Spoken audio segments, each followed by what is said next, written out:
Здравствуйте, дорогие туркменистанцы. Не буду больше говорить, дорогие соотечественники, потому что не все там мне дорогие и не все соотечественники.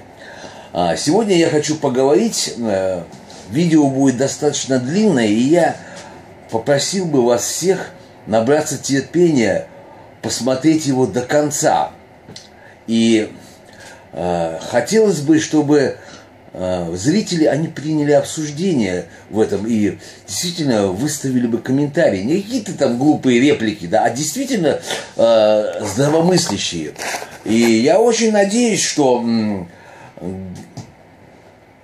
мною уважаемый Даунхаус тоже как-то отреагирует. И я даже официально вот здесь в Ютубе говорю, что я разрешаю ему использовать мое видео, как ему заблагорассудится, без всяких коррекций, да, и обещаю, что я не буду писать жалобу в Ютубе на то, что якобы он использовал мое изображение. В любом виде, как говорится, уж гулять так гулять. Если даже будет меня критиковать, то пускай. Будем делать выводы. Надо переходить на новый уровень, да.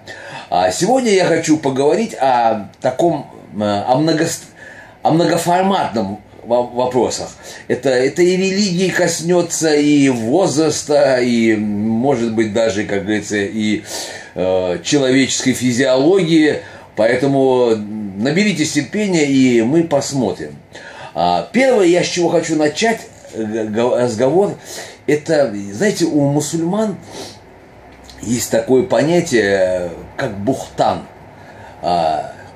Гайбат есть и бухтан. Гайбат – это когда хула, когда ты говоришь неприятное о человеке в его отсутствие, и это считается хуже, чем 30 прелюбодеяния. Но гайба допускается, если ты говоришь о человеке правду, и это подтверждено.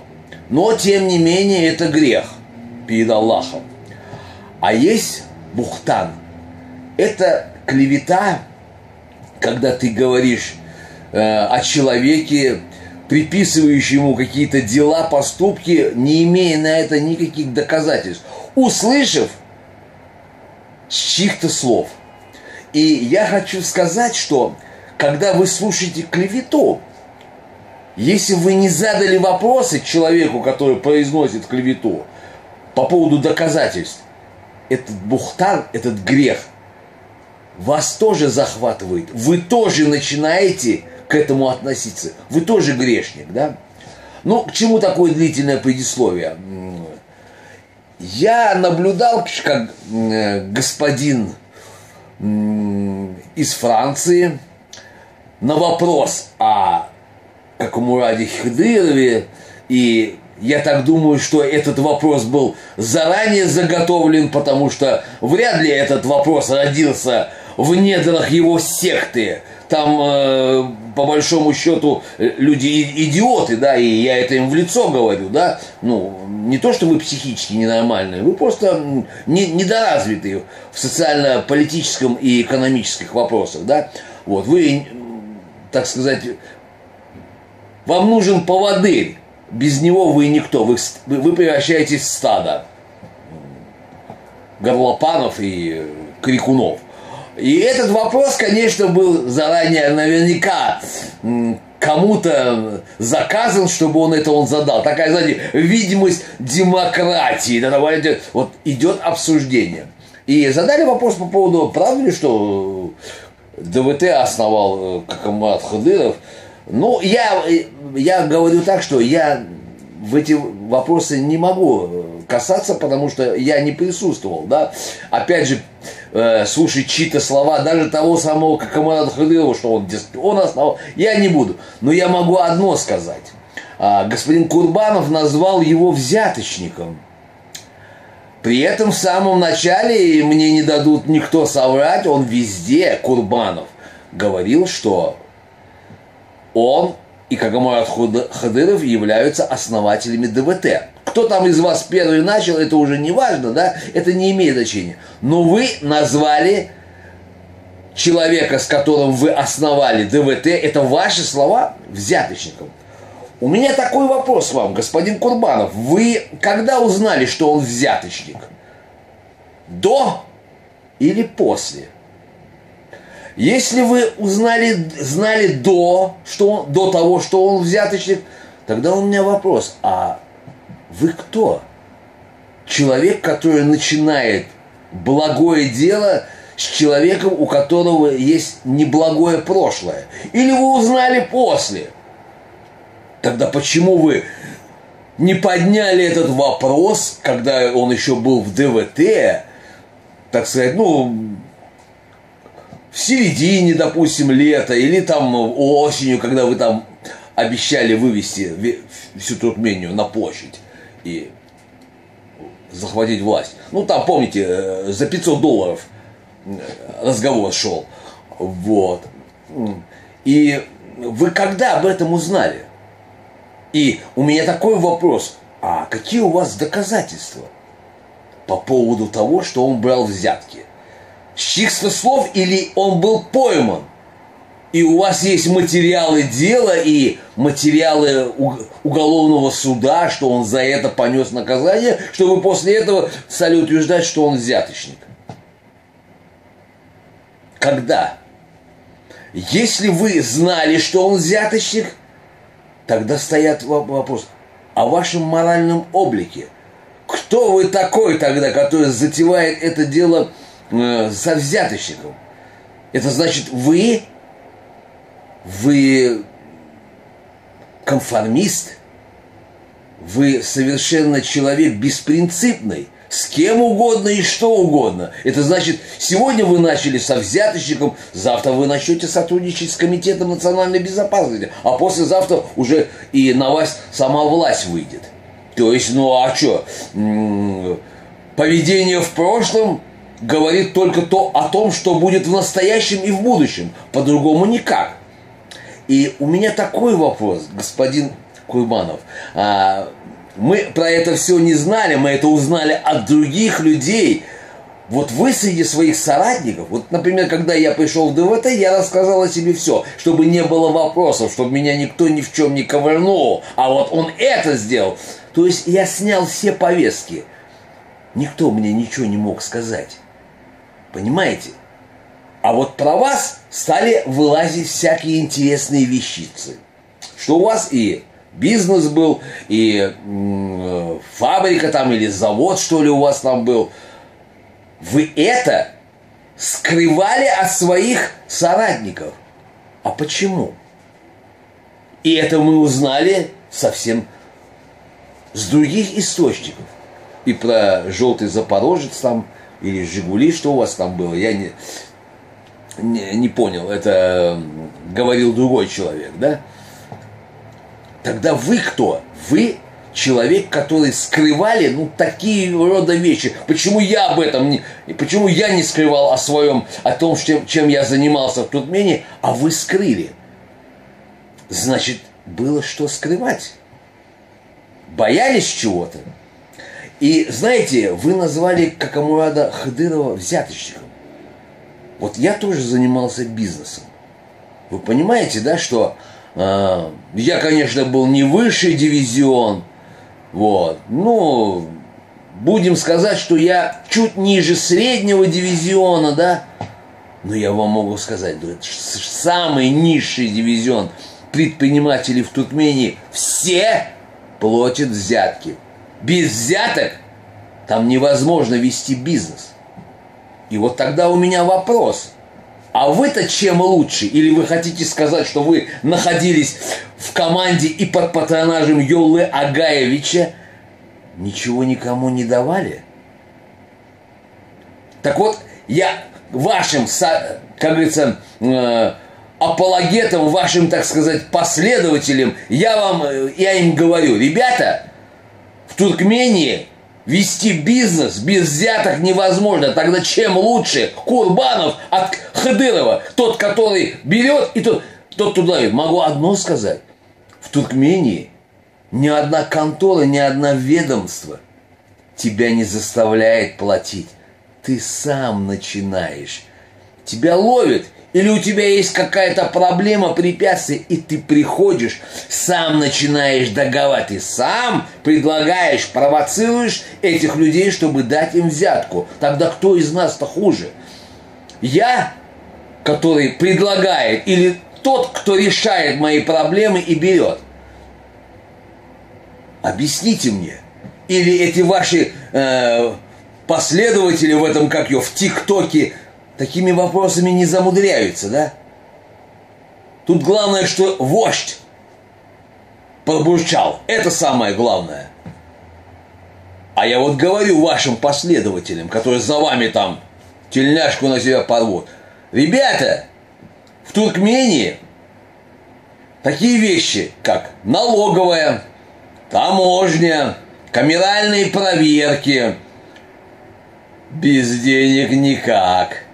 Без взяток просто нет. Потому что обязательно ты сам там накосячил.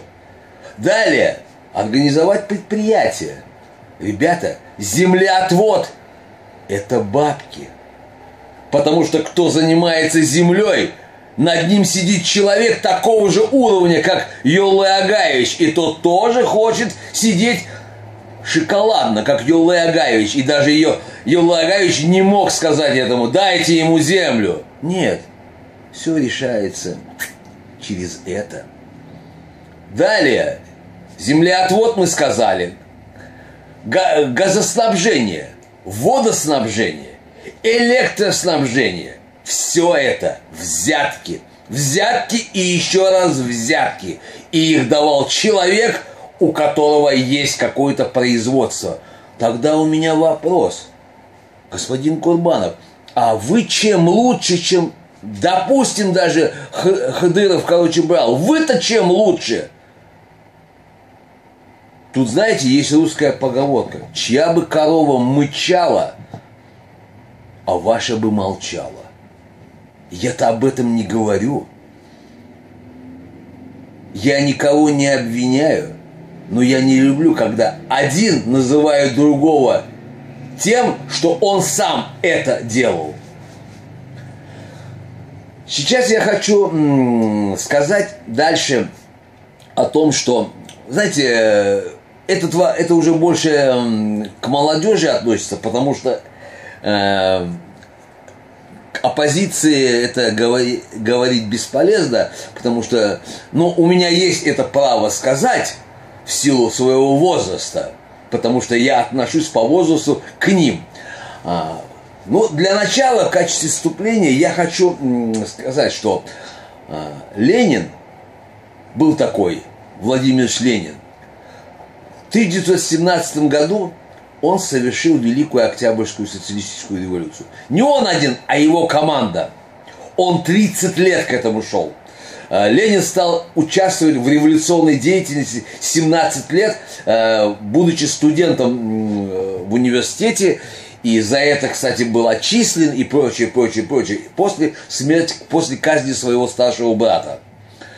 В 23 года он приехал в Санкт-Петербург и уже там помощником поверенного адвоката начал писать первые свои работы. Это освещение марксизма в российской действительности, освещение истории революционного движения в России. И вот итогом этой всей его деятельности, помимо революционной, но еще и литературной, является 55 томов. Полное собрание сочинений Ленина по всем вопросам. И у меня такой вопрос. Вот из всех этих лидеров оппозиции хоть кто-нибудь 10-ю часть написал какой-то теоретических работ? Нет. В 47 лет он сделал революцию. Он сдвинул такую махину, как Российская империя. А теперь же просто скажите, а они что сдвинули? Им уже давным-давно за 50. Всем. Почему я так говорю? Потому что мне 59. И я понимаю состояние их возраста. Понимаете? И я вам всем молодым говорю, ребята, не слушайте этих старперов. Когда-то мой отец сказал мне такие слова: не слушай меня, я просрал свою жизнь, и теперь же подсознательно хочу, чтобы и ты ее просрал, как я. И эти слова я сказал своему сыну. Я, конечно, добился большего, чем мой отец, но я хочу сейчас, чтобы мой сын добился больше, чем я. И я это своему сыну сказал.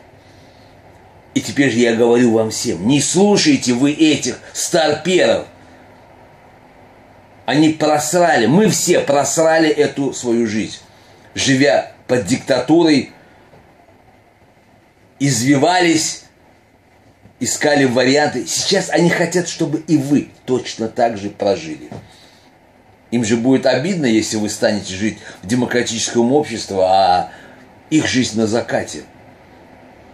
В нашем возрасте все хотят покоя, положения, славы и денег. Вот эти мотивации, которые есть у всех, у них. Вот что их толкает. А ведь ведь они свою жизнь прожили, а вы еще нет. Поэтому я и говорю, старики вас не научат революционной борьбе.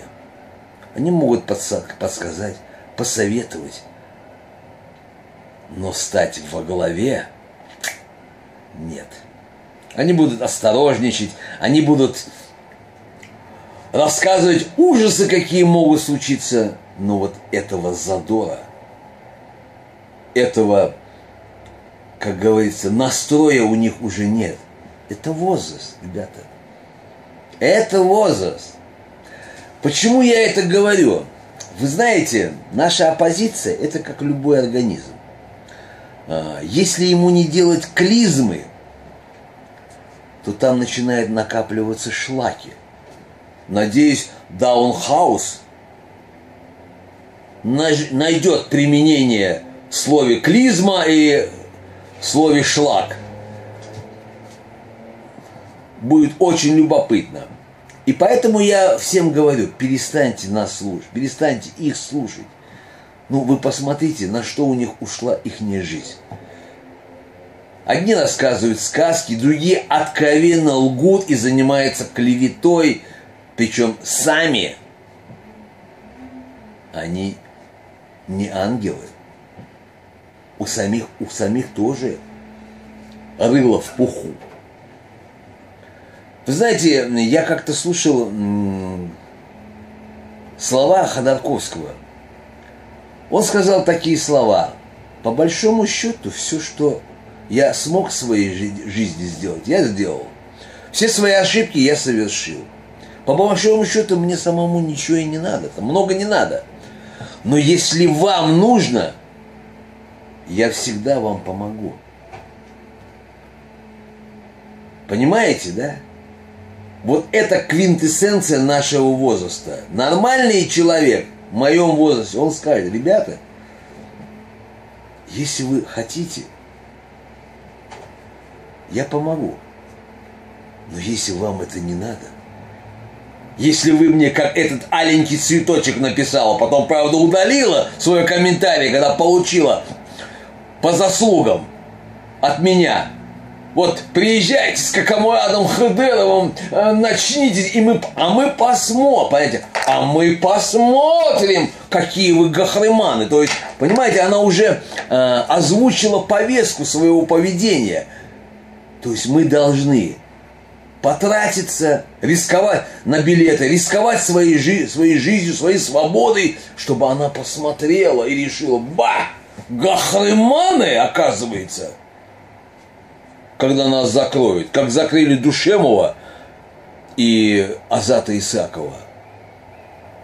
Но ни Душемов, ни Исаков, они не понимали, что вот такие аленькие цветочки, которые уже давным-давно отцвели и уже завяли, пытаются нас куда-то подвигнуть, чтобы мы подвиги начали совершать для ихней свободы.